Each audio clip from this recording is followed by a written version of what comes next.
Here's a Mad Lib style template for how to give a speech at your OG bestie's wedding when you've only met the groom once. This is not a template for when you don't like the person, it's just for when you don't know them very well. Someone asked for this template specifically, saying that they're not very good with words, and I fear that I might be missing their deadline. All right, 3, 2, 1. First thing I want to say about any speech at a wedding, and maybe this is controversial, but I don't think you should start it by thanking the parents. I think the thank you is redundant, and it's boring to everybody listening. You should thank them, but thank them in private, not when you're holding the mic. Start with, Hayes and I have been friends for 20 years. We've got decades of memories together, but for tonight, I've chosen just one to share. Great, you're establishing the breadth of your friendship, and you're also assuring everybody that you're going to be brief. Now I want you to reach back in time and pick a memory that shows what kind of friend they've been to you. Ideally, the story that you're going to tell is something that everybody can relate to. They can relate to being in that position. We want this story to be earnest above all else. An example, like maybe there was a time where you failed the test and you were having like a real mental breakdown, and your friend did something that showed you that they were going to be there for you, something like that. And then we're going to give an outpouring of what they've meant to you over the years. I think you could do something like this. Hayes is descriptor. She's loyal. When you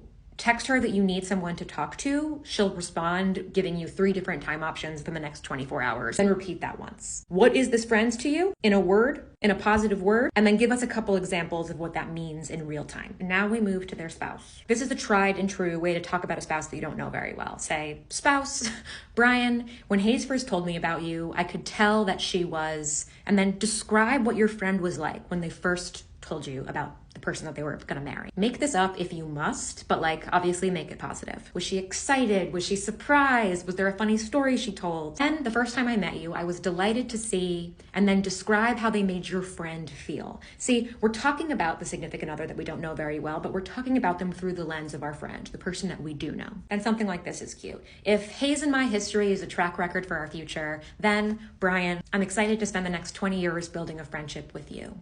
Thank you for loving my friend so fiercely. And I love ending a speech with some wishes. My wish for both of you is, and then share 3 things. And those 3 things can be like values that you know are important to your friend. Laughter, adventure, stuff like that. If you're already married or you're in a long-term partnership, I think you can share something that you've learned that might be a lesson for everyone. This is the time for the thank you. You say, thank you for this beautiful evening, l'chaim, or whatever cheers of your choice. Tell me in the comments if we need more templates and I'll respond with videos.